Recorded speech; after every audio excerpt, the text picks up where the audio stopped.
sallallahu alayhi wa sallam. Okay? He does not know how to read or write. So how is he giving the Quran to people? He's speaking it. He's speaking it.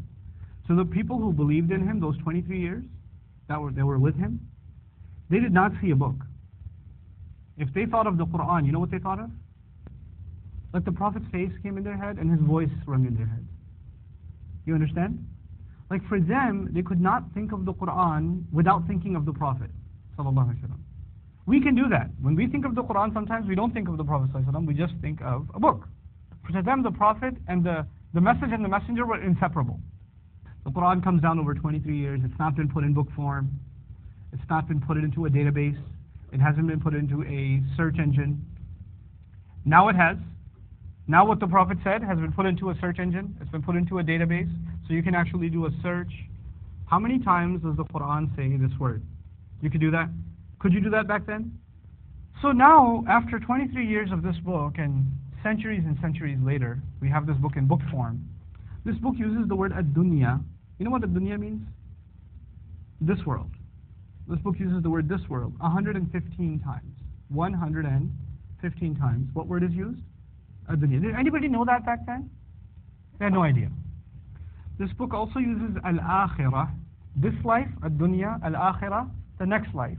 It uses it 115 times. This book uses the word angels 88 times. Malaika. 88 times. It uses the word devils, shayateen, 88 times. The word life occurs 145 times in the entire Quran. Al-hayat, life.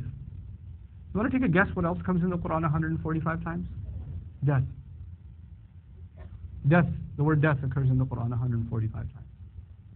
The word good deeds. Good deeds are mentioned 167 times. As-salihat and as-sayyi'at, bad deeds. 167 times. The word disbelief is mentioned 17 times. Belief is mentioned 17 times. Iblis is mentioned by name 11 times. Seeking refuge from Iblis is mentioned 11 times. They said, the phrase they said occurs 332 times. And the Quran says, say 332 times. How is it possible that in like 23 years of revelation, he uses the word month only 12 times? Yeah. Days actually only used 365 times. There's just a few. Just word counts. Is that humanly possible? Just think about that. Is that humanly possible? Somebody speaks for 23 years, doesn't write any of it down, and these words seem to line up perfectly.